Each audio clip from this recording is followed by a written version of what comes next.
तो हेलो प्यारे बच्चों, काफी समय से जिस दिन का हमको इंतजार था वो दिन आज आ चुका है। और आज जेई मेंस के पहले शिफ्ट का जो पेपर हुआ है 2 सितंबर को, उसके जो भी मेमोरी बेस्ड क्वेश्चंस अभी तक हमारे पास अवेलेबल हो सके हैं, हमने उन सारे ही क्वेश्चंस को आपके सामने सॉल्व करने की कोशिश की है। और ये भी बताऊंगा मैं आपको इस वीडियो में कि कौन कौन से क्वेश्चंस का लेवल कैसा था यहाँ पे। तो सबसे पहले मैं आपको बता दूं कि मैं लगभग 13 से 14 क्वेश्चंस अभी मेरे पास यहाँ पे आ चुके हैं। और इन क्वेश्चंस को अगर मैं कैटेगरी वाइज डिवाइड करूँ कि कितने इनमें से इजी थे, कितने मीडियम लेवल के थे, तो ध्यान से देखो बच्चों, लगभग 8 क्वेश्चंस जो मैं अभी आपके सामने डिस्कस करने जा रहा हूँ, उनमें से 8 क्वेश्चंस बहुत ही ज्यादा इजी लेवल के सवाल हैं। 4 क्वेश्चंस मीडियम लेवल के हैं, वो भी सिर्फ इसलिए क्योंकि थोड़ा सा कैलकुलेशन वाला पार्ट आता है उनमें। अदरवाइज ऐसा नहीं कि बहुत अलग लेवल पर सोचना था उनको करने के लिए। और हाँ, एक सवाल थोड़ा सा ठीक माना जा सकता है। चलो एक एक करके सारे ही क्वेश्चंस के साथ हम लोग डील करना शुरू करते हैं। जो सबसे पहला पहला क्वेश्चन है बच्चों, आप लोग की स्क्रीन पे आप लोग देख पा रहे होंगे। इस क्वेश्चन में हमसे कहा जा रहा है कि which of the following combination should be selected for better tuning of an LCR circuit that is used for communication। Communication के लिए बेटा हमारे इलेक्ट्रॉनिक डिवाइस का क्वालिटी फैक्टर जितना ज्यादा अच्छा हो, क्वालिटी फैक्टर जितना ज्यादा अच्छा होगा उतना ही ज्यादा ट्यूनिंग होती है। और क्वालिटी फैक्टर हम लोग कैसे कैलकुलेट करते हैं? That is 1/r√L/C। ये होता है फॉर्मूला क्वालिटी फैक्टर का। तो हमको चार ऑप्शन में आर, एल और सी सब कुछ दिया गया है, और हमें बस यहाँ पे क्या करना था, चेक करना था कि इनमें से कौन से ऑप्शन में ये क्यू सबसे ज्यादा मिलेगा। अब देखो मैं कैसे चेक करता है इसको। क्यू ज्यादा करने के लिए आर का कम होना बहुत जरूरी है। मैं चारों ऑप्शन में सबसे पहले कम आर किस में है वो देखता। तो इसमें 25, 25, 25, लास्ट वाले ऑप्शन में 15 ओम दे रखा था।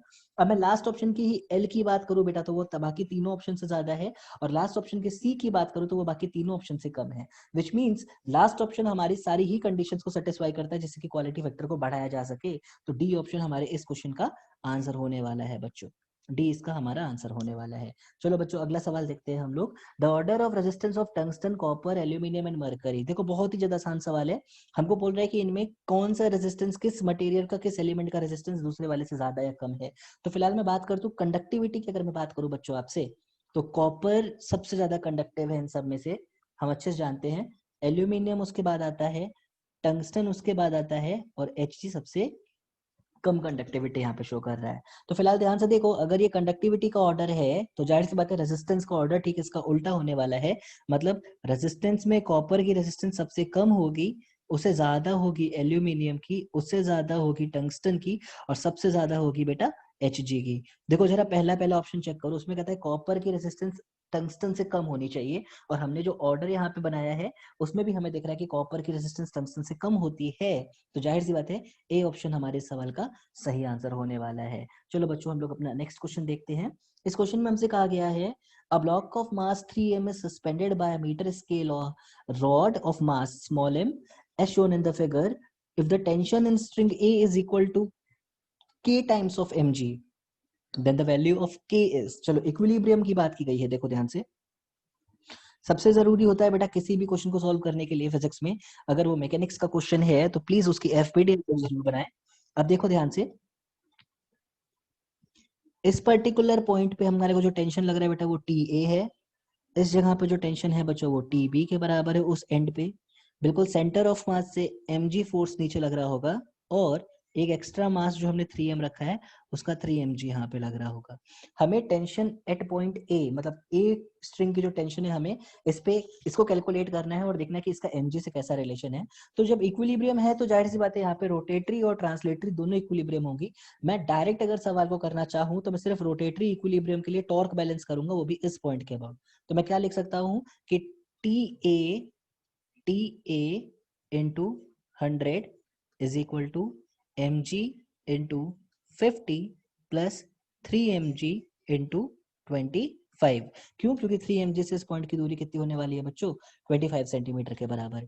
तो यहाँ से T A into 100 is equal to आएगा 125, एक मिनट बच्चों, 125 mg के बराबर। और इसको अगर आप सॉल्व करते हो तो टी ए निकल के आएगा mg इंटू 125/100, यानी कि 5/4। mg इंटू 5/4 निकल के आएगा। तो हमारा कौन सा ऑप्शन है? अगर देखा जाए तो k टाइम्स ऑफ mg से कंपेयर करें तो k की वैल्यू बच्चों 5/4 निकल के आ रही है। ये हमारा सबसे करेक्ट आंसर होने वाला है। चलो हम लोग चलते हैं अपने अगले क्वेश्चन की तरफ बच्चों। इसमें कह रहा है बेटा हमको a block of mass m start slipping from point b and comes to rest at point a if mu is equal to r tan theta then find value of r। Question सही कर लेना, find value of r, हमें r की value find करनी है। बहुत ही ज्यादा आसान सवाल है अगर मैं वर्क एनर्जी थ्योरम से इसको करना चाहूँ तो। मैं मान लेता हूँ बेटा ये हमारा पॉइंट है c, ये जो पॉइंट है हमारा बेटा ये हमारा a पॉइंट हो और ये पॉइंट हमारे लिए b हो, तो a से b तक की, अगर a से c तक की दूरी में x मानता हूँ तो c से b बेटा ट्वाइस ऑफ x के बराबर होगा, क्योंकि क्वेश्चन में दिया हुआ है bc is twice of ac। अच्छा, यहाँ पे मेरी बॉडी जब थी तो पूरी तरीके से बेटा रेस्ट पे थी, और जब बॉडी नीचे पहुंचने वाली तो भी वो रेस्ट पे रहेगी। तो मैं इन दोनों पॉइंट्स के बीच ये देख सकता हूँ कि नेट काइनेटिक एनर्जी जो चेंज आता है वो जीरो हो रहा है। तो मैं वर्क एनर्जी थ्योरम का अगर यूज करूँ तो मैं लिखूंगा work done by normal plus work done by friction plus work done by gravity must be equal to change in kinetic energy of body, जो कि कितनी है बच्चों, जीरो। अच्छा, वर्क डन बाय नॉर्मल भी जीरो होगा। वर्क डन बाय नॉर्मल क्यों zero होगा बच्चों, क्योंकि नॉर्मल हमेशा मोशन की डायरेक्शन से परपेंडिकुलर डायरेक्शन में लग रहा है और ऐसा फोर्स कभी कोई वर्क नहीं करता। तो work done by friction plus work done by gravity must be equal to zero. Friction ने कितना वर्क किया होगा, minus of mu M G cos theta के बराबर, plus work done by gravity M G G sine theta into displacement 3x है, और friction के case में डिस्प्लेसमेंट x था। क्यों, क्योंकि फ्रिक्शन सिर्फ इतने पार्ट में मौजूद है।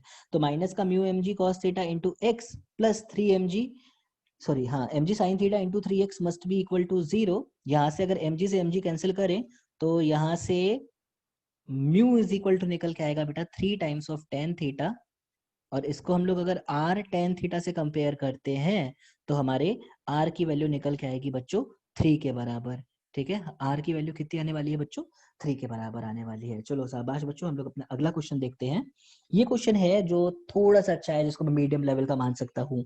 Find the minimum value of f applied perpendicular to line OP where O is the center of ball of mass m and r is the radius required to lift the ball। ठीक है, हमें ball को उठाना है कुछ भी करके, मतलब ग्राउंड से जो बॉल का कांटेक्ट है हमें इसको छोड़ना है ना। तो देखो बेटा ध्यान से, हमको क्या करना होगा, कुल मिला के ये जो पॉइंट P है बच्चों हमारा, यहाँ पे हमारा जो पॉइंट P है, इस P पॉइंट के अबाउट फोर्स जो हमारा लगा रहे हैं हम F, ये जो फोर्स F हम लगा रहे हैं बच्चों, इसका टॉर्क कहीं ना कहीं mg के टॉर्क से हल्का सा ज्यादा हो जाए अगर, तो F वाला जो फोर्स है वो इस बॉडी को घुमा के हल्का सा ऊपर उठा सकता है। अब P पॉइंट पे नेट टॉर्क अगर मैं बात करूं तो बेटा चार चीजों की वजह से होगी, ध्यान देना इस चीज का। F फोर्स जो हमने लगाना है, जिसका हमको वैल्यू फाइंड करनी है, mg की वजह से होगा। और P पॉइंट जाहिर सी बात है यहाँ कांटेक्ट हो रहा है तो नॉर्मल और फ्रिक्शन भी अवेलेबल है, लेकिन नॉर्मल और फ्रिक्शन को यहाँ मैं शो नहीं कर रहा। रीजन ये है कि नॉर्मल और फ्रिक्शन अगर दोनों P पॉइंट से ही पास कर रहे हैं तो उनका टॉर्क P के अबाउट वैसे ही जीरो होता, क्योंकि F परपेंडिकुलर है रेडियस के। तो F का जो टॉर्क आने वाला है बच्चों वो हो जाएगा फोर्स इनटू परपेंडिकुलर डिस्टेंस के बराबर, must be equal to torque due to mg, मतलब mg इनटू x। अब ये x क्या लिया है बेटा मैंने, mg से जो परपेंडिकुलर डिस्टेंस है इसको मैंने x माना है, और x कैलकुलेट करना होगा फिगर के अकॉर्डिंग। ध्यान से देखा जाए तो देखो बच्चों, ये डिस्टेंस अगर मैं ट्राइंगल फिर से बनाता हूँ ये वाला, तो ये x है जो मुझे कैलकुलेट करना है, ये रेडियस है r, और फिगर देखो बेटा, ये अगर a के बराबर है, ये पूरा r के बराबर है, तो ये बचा हुआ डिस्टेंस जो है बेटा ये r माइनस a के बराबर होगा। तो यहाँ से x की वैल्यू हम निकाल सकते हैं आसानी से, और मैं यहाँ पे उसको पुट करूँ तो मैं लिख सकता हूँ कि f into R must be equal to M G into under root of R square minus R minus A का होल स्क्वायर। यहाँ से f इज इक्वल टू कितना आएगा बच्चों, f आ जाएगा M G under root of 1 minus R minus A to the का whole square upon R square. ये हमारे f की वैल्यू आ रही है। अब a माइनस बी का होल स्क्वायर इक्वेशन को आप खोलो और चेक करो, आपका f जो है सेकेंड ऑप्शन आपका मैच कर जा रहा होगा आंसर से। चलो बच्चों हम लोग अपना नेक्स्ट क्वेश्चन देखते हैं। A bead of mass m is at rest at point b, find omega of the particle. अच्छा ठीक है, देखो कहता है कि ये जो कर्व है हमारे पास, मैं कर्व का सिर्फ इतना पोर्शन आपको दिखाता हूँ। इस कर्व पे यहाँ एक पॉइंट है P, जिसपे एक बीड यानी कि मोती रखी हुई है और वो रेस्ट पे है। चलो मैं ध्यान से देखो, मैं कहता हूँ कि इस B पॉइंट पे अगर मैं देखता हूँ, इस बीड पे अगर P पॉइंट पे मैं पूछूं कौन कौन से फोर्स लग रहे हैं, और ये डिस्टेंस में A के बराबर मान लो जिस रेडियस में वो घूम रहा होगा, तो एक तो इधर लग रहा होगा इस पे M A omega square centrifugal force, एक इधर लग रहा होगा बेटा सेंटर की तरफ नॉर्मल, और एक नीचे लग रहा होगा बच्चों mg। ये एंगल अगर मैं थीटा मानूं तो दो इक्वेशंस मेरे पास बन के आएंगी। पहली होगी n sin theta must be equal to m a omega square, और दूसरी आएगी n cos theta is equal to mg। अगर मैं इक्वेशन 1 और इक्वेशन 2 को आपस में डिवाइड करूं तो tan थीटा की वैल्यू मिलती है बच्चों, tan थीटा की वैल्यू मिलने वाली है a omega square upon g। ठीक है, बट हम जानते हैं कि किसी भी कर्व में tan थीटा होता क्या है। देखो मैं अगर यहाँ से इस पे टेंजेंट डालता हूँ तो वो एंगल अगर मैंने थीटा माना है, ये एंगल अगर थीटा माना है, तो कैलकुलेशन करके आप देख सकते हो आसानी से, ये एंगल अगर थीटा है तो ये एंगल भी थीटा आएगा बच्चों।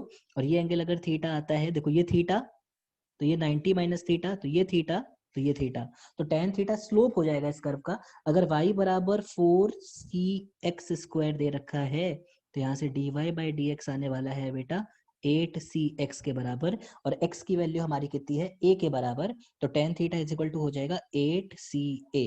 यहाँ a से a कैंसिल हो जाएगा और ओमेगा की वैल्यू निकल के आएगी अंडर रूट ऑफ 8cg, जिसको आप 2√2 जीसी भी बोल सकते हो। मतलब ए ऑप्शन आपके इस सवाल का बिल्कुल सही जवाब होने वाला है। चलो बच्चों हम लोग अपने अगले क्वेश्चन को देखते हैं। A body of mass m is moving with velocity ui cap collides elastically with another body. ध्यान देना इस वर्ड का, बहुत इंपॉर्टेंट आने वाला है, बहुत इंपॉर्टेंट होगा ये वर्ड। क्यों? क्योंकि इलास्टिक कोलिजन में एनर्जी कंजर्व होती है, क्या पता है इसका यूज करना पड़े, देखते हैं। ठीक है, इस moving with velocity ui cap collides elastically with the body at rest of mass 3m, and then final velocity of body of mass m is vj cap, find the relation between v and u। चलो देखते हैं बेटा, बहुत आसानी से निकल सकता है क्वेश्चन।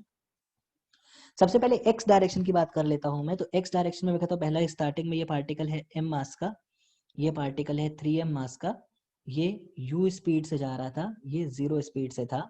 टक्कर हुई होगी तो मैं कह सकता हूँ m into U plus 3m into 0 must be equal to 0 plus 3m into vx। मतलब जो दूसरी वाली बॉडी है उसकी x डायरेक्शन की वेलोसिटी मैंने vx मानी है, और यहाँ से vx निकल के आएगा बच्चों u by 3।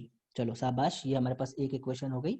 Similarly y direction में मोमेंटम कंजर्व करते तो स्टार्टिंग में y में कोई मोमेंटम नहीं था, is equal to m into v minus 3m into V Y. देखो यहाँ से vy मतलब जो 3m वाला मास है उसके y डायरेक्शन की वेलोसिटी निकल के आएगी v बाई 3 के बराबर। तो अब देखो ध्यान से, मैं पहली और दूसरी इक्वेशन की मदद से जो हमारा दूसरा वाला पार्टिकल है उसकी नेट वेलोसिटी कैलकुलेट कर लेता हूँ। अगर मैं उसकी नेट वेलोसिटी कैलकुलेट करूँ बच्चों तो देखो वो कितनी निकल के आती है, वो आएगी बच्चों, देखो एक मिनट बच्चों, देखो कहीं कुछ प्रॉब्लम हो रहा है थोड़ा सा। हाँ ठीक है, देखो वो निकल के आएगी v इज इक्वल टू आएगी under root of V X square मतलब U square by 9 plus V Y square मतलब वी स्क्वायर बाई 9। ये हमारे पार्टिकल की वेलोसिटी निकल के आ रही है, कितनी आ रही है, under root of U square plus V square by 9 के बराबर। चलो अब हम एक काम करते हैं बच्चों, अब हम एक काम करते हैं, एनर्जी कंजर्वेशन का यूज करते हैं। हमें u और v में रिलेशन निकालना है। ठीक है, ये v फाइनल वेलोसिटी है 3m वाले मास के पार्टिकल की, तो मैं लिख सकता हूँ half m u square must be equal to half m v square plus half 3m u square plus v square by 9।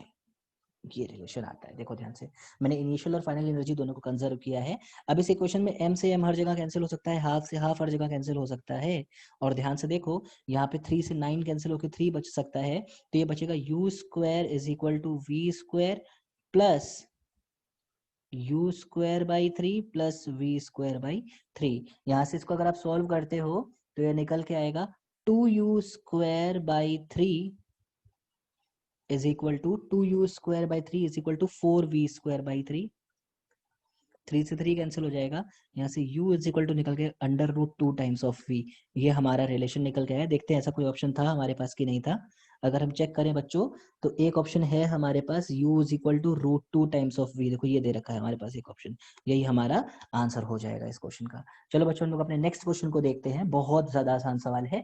एक कैपेसिटर की कैपेसिटेंस 5.6 माइक्रोफैरेड दे रखी है, 220 वोल्ट तक इसको चार्ज किया गया है। एक और कैपेसिटर है 2.8 जिसको लाके इसके साथ पैरेलल में कनेक्ट किया है। लॉस ऑफ एनर्जी पूछा जा रहा है, मतलब पहले से एक कैपेसिटर है इसको चार्ज कर लिया, बाद में एक कैपेसिटर लाके इसमें ऐड कर दिया, लॉस पूछा है। देखो डायरेक्ट एनसीईआरटी में ये फॉर्मूला तुमने पढ़ा है, डेरिवेशन।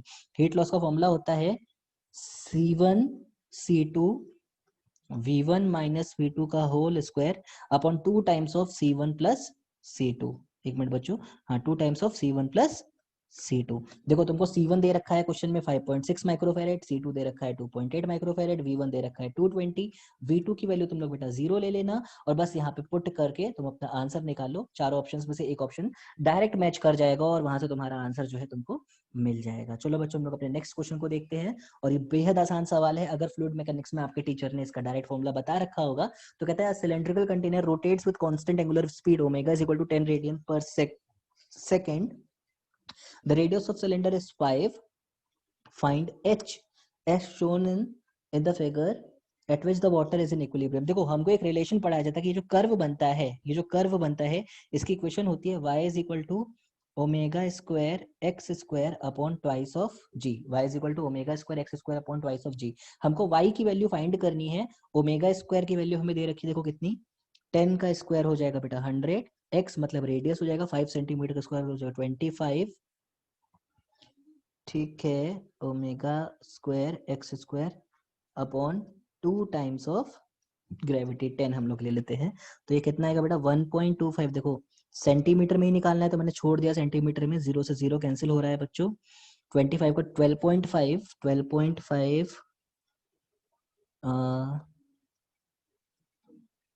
क्या हमें ग्रेविटी को भी कन्वर्ट करना पड़ेगा? ग्रेविटी को हमें मीटर पर सेकंड में दे रखा है, इसको भी हमें सेंटीमीटर पर सेकंड में कन्वर्ट करना पड़ेगा अगर हमें आंसर चाहिए। सब कुछ को हमको सेंटीमीटर पर सेकंड में लेना होगा। तो 1.25 करके हमारा आंसर आ रहा है, मतलब ये वाला ऑप्शन जो है आपका ये हमारा आंसर होने वाला है। इतना तो यहाँ से भी नजर आ ही रहा है आसानी से, 1.25 सेंटीमीटर के आसपास हमारा आंसर आ जाएगा बच्चों। चलो अगला क्वेश्चन देखते हैं। Discuss the properties of image formed by as shown mirror of a real object planes beyond centre of curvature. देखो मैं बता दे रहा हूँ, क्वेश्चन यहाँ पे पूरा नहीं है, मैं तुम्हें दिखा दूं। एक कॉनकेव मिरर हमें दे रखा था बच्चों, और कॉनकेव मिरर के केस में जो ऑब्जेक्ट है वो F और C के पीछे कहीं दिया हुआ था। इस क्वेश्चन को करना बेहद आसान होता है, अगर आप रे डायग्राम से इसको बना के भी देखते तो भी आपका आंसर डायरेक्ट निकल के आता। जब भी हमारा ऑब्जेक्ट बियॉन्ड सी होता है, इमेज हमेशा बिटवीन सी एंड एफ मिलती है, क्योंकि रियल रेज हैं आपस में मिल रही हैं, तो इमेज रियल होती है, इन्वर्टेड होती है और स्मॉलर इन साइज होती है। ये प्रॉपर्टीज होती है, मेरे ख्याल से आपको सॉल्व भी नहीं करना, बड़ा पता होना चाहिए हमको ये। तो रियल, इन्वर्टेड एंड डिमिनिश, ये हमको सिर्फ बी ऑप्शन में दे रखा है बच्चों, तो बी ऑप्शन हमारा इस सवाल का आंसर होने वाला है। चलो हम लोग बेटा अपने अगले क्वेश्चन को देखते हैं। There are two magnets P and T, P is used as a permanent. देखो परमानेंट मैग्नेट की खासियत ये है बच्चों कि उसकी कोर्सिविटी बहुत ज्यादा होनी चाहिए, ताकि आसानी से कोई एक्सटर्नल फील्ड उसको डीमैग्नेटाइज पूरी तरीके से ना कर सके। और जो हमारा टेम्परेरी मैग्नेट, या जिसको हम लोग इलेक्ट्रोमैग्नेट भी बोलते हैं, हमारे टेम्परेरी मैग्नेट की बेटा खासियत होनी चाहिए कि उसकी रिटेंटिविटी तो अच्छी होनी चाहिए पर कोर्सिविटी थोड़ी खराब भी हो तो चलेगा। अब मतलब कुल मिला के हमको ये देखना कि परमानेंट मैग्नेट की कोर्सिविटी ज्यादा होनी चाहिए और रिटेंटिविटी भी ठीक होनी चाहिए, ये नहीं कि रिटेंटिविटी कम हो, ठीक होनी चाहिए। और टेम्परेरी मैग्नेट की रिटेंटिविटी अच्छी होनी चाहिए, ठीक होनी चाहिए, पर कोर्सिविटी जो है वो कम होनी चाहिए। तो अब पी हमारा कौन सा है? P is used as a permanent magnet. चलो तो पी एज हाई रिटेंटिविटी, चलो अच्छी बात है। रो कोर्सिविटी नहीं, ये हमारा ऑप्शन आंसर नहीं हो सकता। बी कहता है P has low retentivity and high कोर्सिविटी, ये हो सकता है आंसर, पॉसिबिलिटी है, देखते हैं इससे अच्छा ऑप्शन कोई है क्या। T has low कोर्सिविटी and low retentivity, low retentivity नहीं बच्चों, हम लो रिटेंटिविटी के साथ कभी यूज नहीं करेंगे। और T has high कोर्सिविटी and high retentivity, नहीं, हम ये भी नहीं यूज करेंगे। तो सबसे तो सुटेबल आंसर हमारे लिए सेकंड ऑप्शन होने वाला है और यही हमारा आंसर भी होगा। चलो बच्चों हम लोग अपना अगला क्वेश्चन देखते हैं। The stopping potential of emitted photo electron is V when monochromatic light of wavelength lambda is incident on metal plate। ठीक है, तो E into V is equal to लिख सकते हैं, सॉरी एक minute, HC upon lambda -5 work function लेता हूं मैं। आगे हमसे कहता है the wavelength of light becomes λ/3, stopping potential of photo electrons become v/4, then the threshold wavelength of metal is k λ, then k will be. अच्छा चलो ठीक है, देखते हैं। E into v/4 is lambda को हमने λ/3 किया तो आ जाएगा 3hc/λ -5। सबसे पहले आप एक काम करो बच्चों, ये दो इक्वेशंस आपके पास हैं, यहाँ से आप सबसे पहले फाई की वैल्यू फाइंड करो। तो देखो यहाँ मैं सेकंड इक्वेशन से ईवी की वैल्यू निकालता हूँ, तो वो निकल के आएगा 4 3 12 12 hc/λ minus 4 times of 5 is equal to hc/λ -5। ठीक है, 12 hc/λ माइनस 4 टाइम्स ऑफ 5, मैंने 4 से मल्टीप्लाई किया, हाँ, -4 times of 5 is equal to hc/λ -5। चलो इधर उधर ले जाते हैं, तो 12 hc/λ minus hc/λ 11 hc/λ is equal to 3 times of hc/λ dash. Lambda dash हमारी थ्रेशोल्ड वेवलेंथ होती है।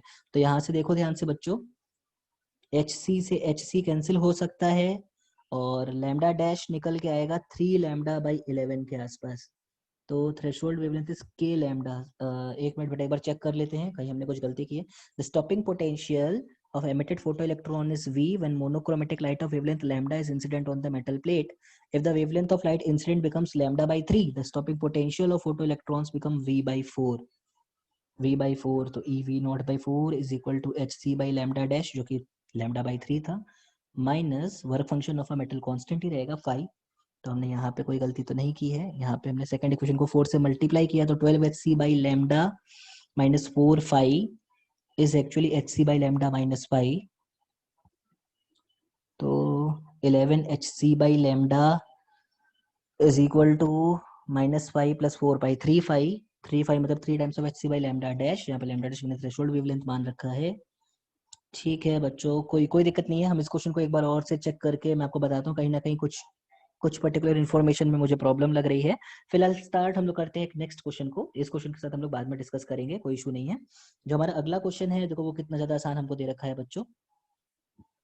अगले क्वेश्चन में हमसे कहता है a coil of radius r is rotating about diametrical axis with angular velocity omega in a uniform magnetic field b, find the value of maximum voltage developed. ओहो, हद से ज्यादा आसान सवाल है ये भी, डायरेक्ट एनसीईआरटी में आप क्वेश्चन पढ़ते हो। E is equal to N B A omega cos omega T sine omega T, वो जिस भी टर्म्स में दिया हो वो अलग चीज है। हम जानते हैं इसकी मैक्सिमम वैल्यू बेटा 1 हो सकती है, तो direct N B A omega हमारी मैक्सिमम ईएमएफ होती है ना। अब n क्या होता है, नंबर ऑफ टर्न्स, जो हमारे पास सिंगल दे रखा है शायद 1, कॉइल का रेडियस दे रखा है हमको, तो वहां से πr² इसका एरिया आ जाएगा। मैग्नेटिक फील्ड दे रखा है 5 × 10⁻⁻5 Tesla into pi r², 10 centimetre का स्क्वायर कर लेना, तो सेंटीमीटर में है तो 10⁻⁻4 और आ जाएगा, ध्यान देना। और इंटू ओमेगा, ओमेगा हमको दे रखा है बेटा कितना, ओमेगा दे रखा है,